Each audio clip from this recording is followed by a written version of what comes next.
할렐루야. 오늘은 출애굽기 21장 28절에서부터 36절까지의 말씀입니다. 오늘 이 내용은 임자, 즉 주인의 책임에 대해서 말씀하는 법률, 삶의 원칙들을 하나님께서 우리에게 말씀해 주고 있습니다. 2000년이 지난, 2000년이 아니라 지금 이제로부터는 3600년 전이죠. 3600년 후죠.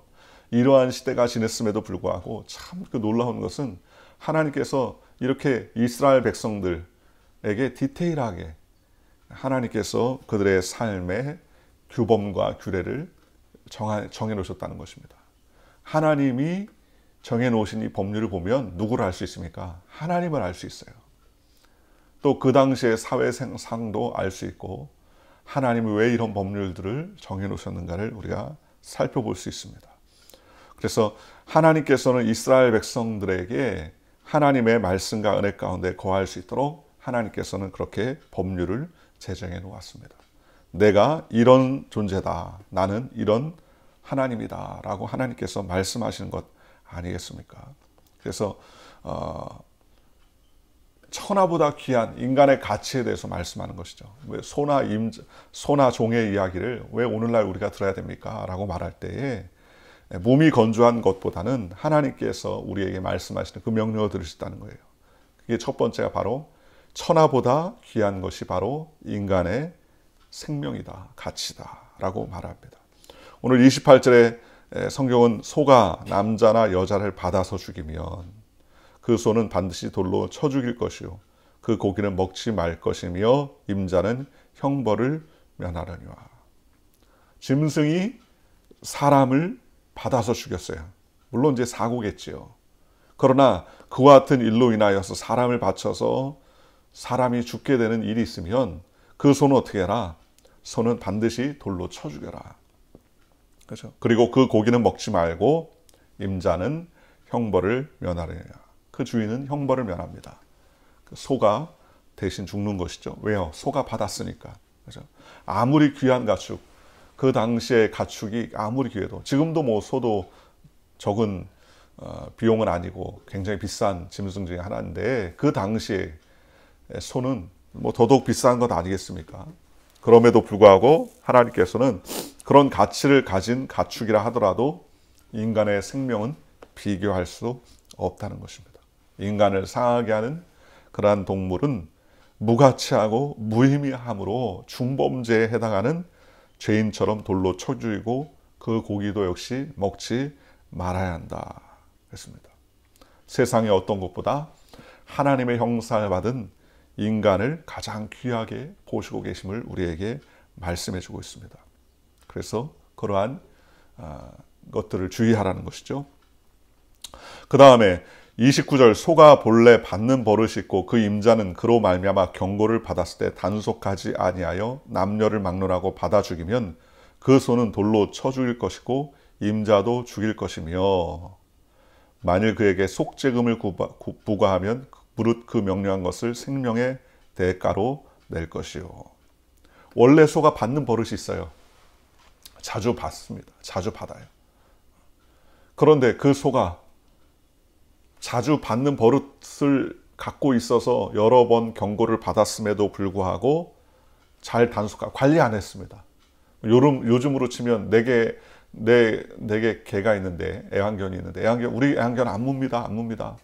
그러면서 목줄을 안 하고 데려다니다가 사람을 몇 번 물었어요. 분명 경고했는데 그럼에도 불구하고 방치해서 사람을 물거나 상해를 입히거나 생명을 다치면 어떻게 한다? 그 짐승도 죽이지만 사람도 그 주인도 죽인다는 거예요. 받는 버릇이 있고 임자는 그로 말미암아 경고를 받았어요. 한두 번이 아닙니다. 그런데 남녀노소를 물어나고 받아서 죽이면 그 소는 돌로 쳐 죽이고 그 임자 주인도 죽여라. 왜요? 관리를 안 했기 때문이죠. 알면서 분명히 그 일로 인하여서 여러 차례 경고를 받았음에도 불구하고 그것을 관리하지 못한 것은 이제는 주인의 책임이라는 거예요. 소가 그러지 않았는데 받았으면 그건 소가 죽으면 그뿐이지만 그러나 그런 소가 여러 번 받은 경험도 있고 그런 경고도 받았음에도 불구하고 관리가 안 돼서 또 죽이면, 그러면 그 임자 주인도 책임을 지라는 것이죠. 그리고 만일 그에게 속죄금을 부과하면 무릇 명료한 것을 생명의 대가로 낼 것이요. 속죄금을 또 내라. 그러면 그것도 어떻게 해라?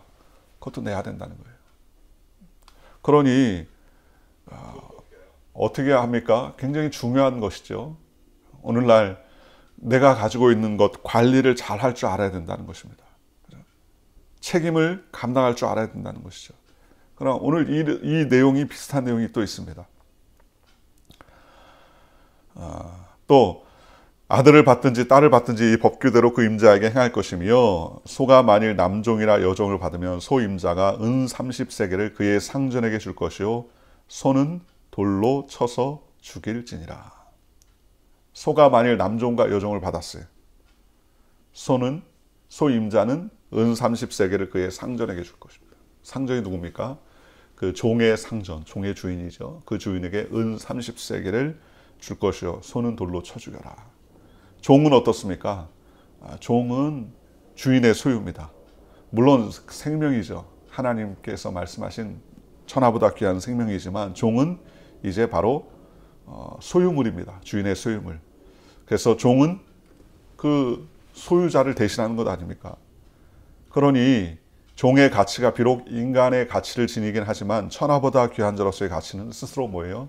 잃어버린 것이라는 거예요. 그런데 하나님이 그 정하신 가치를 대신할 수 있습니다. 근데 오늘 성경에 보니까 그 종을 위한 가치는 은 30세겔. 우리가 너무나 익숙하지 않습니까?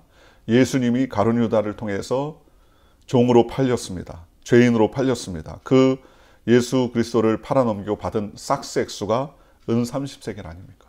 그죠? 은 30세겔. 이것은 무엇을 의미합니까? 예수님이, 즉 하나님의 아들 예수 그리스도가 이 땅에 오셔서 우리를 대신해서 죄인으로 오셔서 우리의 죄를 대신하는 종의 모습으로 오셨다는 거예요. 그러니 그 종으로 오신 예수님이 은 30세겔에 가룟 유다가 팔았던 것을 말합니다. 가장 높으신 하나님께서 가장 낮은 우리에게 오신 것이죠. 그것이 벌써 구약에 3600년 전에 바로 이러한 말씀 속에 예표로 예수 그리스도가 오실 것임을 우리에게 희미하게 보여주고 있다는 것입니다. 그렇죠? 그러므로 우리는 이 땅에 살 때 하나님의 영광과 은혜를 위해서 살아야 된다. 얼마나 감사합니까? 그러니 모세 시대에 예수님이 그리스도의 속죄양으로 오실 것을 미리 예표하고 있다는 것을 말씀하고 있습니다. 또 사람이 구덩이를 열어두거나 구덩이를 파고 덮지 아니함으로 소나 나귀가 거기에 빠지면 그 구덩이 주인이 잘 보상하여 짐승의 임자에게 돈을 줄 것이요 죽은 것은 그가 차지할 것이니라. 사람이 구덩이를 팠어요. 그 왜 팠는지 모르죠. 식량을 저장하려고 했는지 아니면 무슨 공사를 했는지 자세히 알 수 없지만 그 구덩이를 열어두거나 구덩이를 파고 덮지 않았다. 쉽게 말하면 일을 잘 마무리하지 않은 것이죠. 그런데 거기에 소나 나귀가 빠졌습니다. 그래서 문제가 생겼습니다. 그렇게 됐을 때에는 그 주인이, 구덩이 주인이 짐승의 임자에게 돈을 줘야 합니다. 배상하라는 것이죠. 그리고 죽은 것은 그가 차지할 것이다.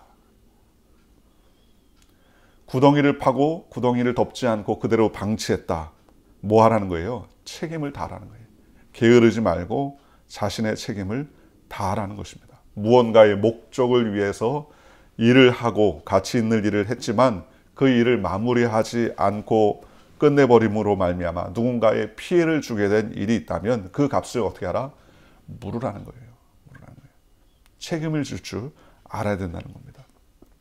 자기의 소유가 위험한지 알면서도 관리하지 못한 사람이 남에게 피해를 입힌 것도 책임을 지는데 하물며 내 원하는 목적과 뜻을 위해서 구덩이를 파도 그 구덩이를 판 일 때문에 마무리하지 못한 일 때문에 소나 다른 나귀가 다쳐서 그것에 문제가 생기면 그것도 역시 어떻게 하라?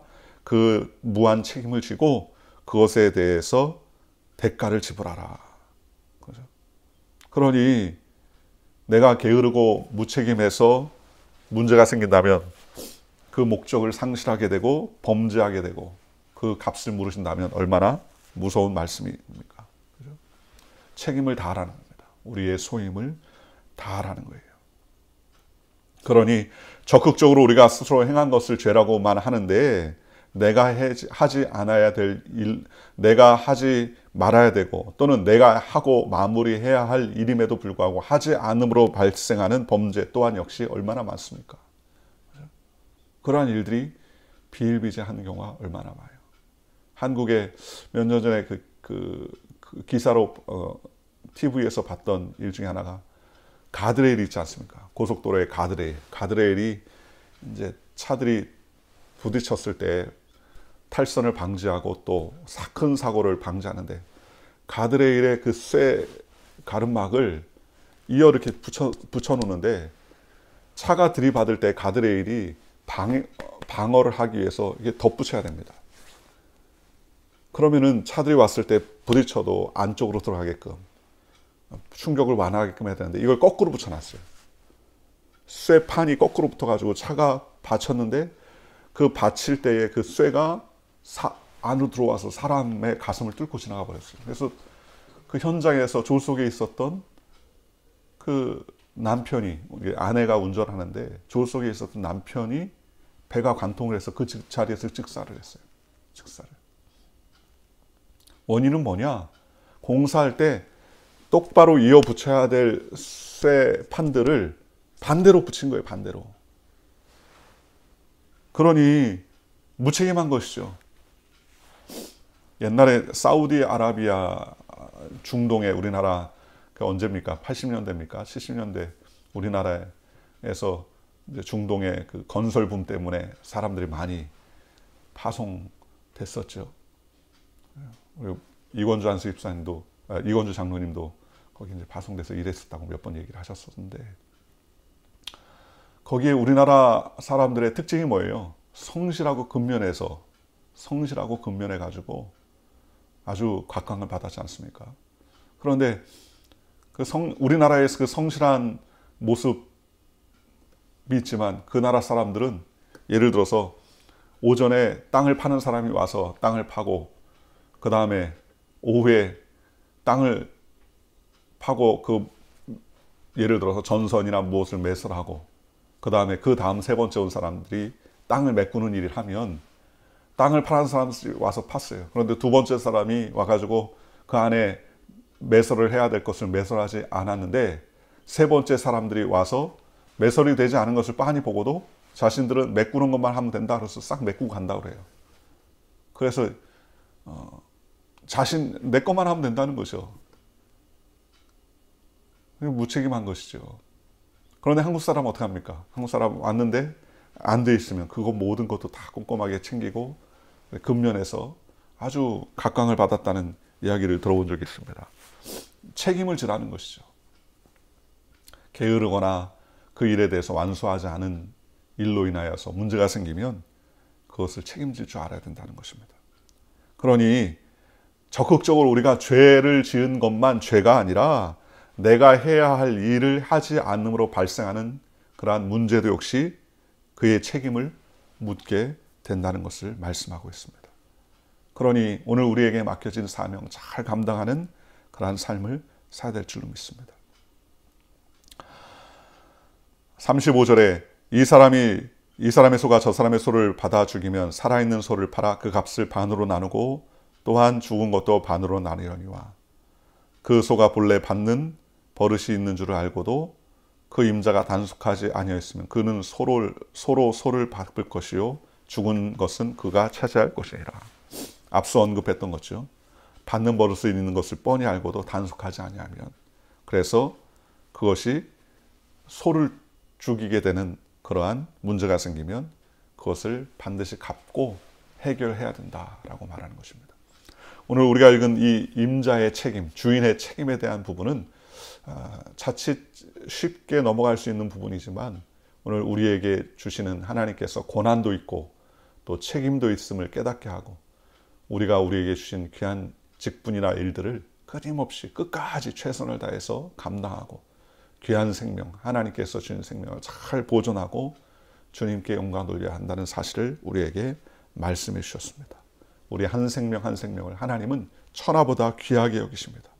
그리고 나의 죄 때문에 나를 대신해서, 우리를 대신해서 십자가를 지신 예수님을 기억하게 하며 주님께서 나에게 맡겨진 사명, 그 사명 또한 역시 마무리까지 잘 해야 하는 것이 바로 우리의 책무요 책임임을 하나님께서 말씀해 주셨습니다.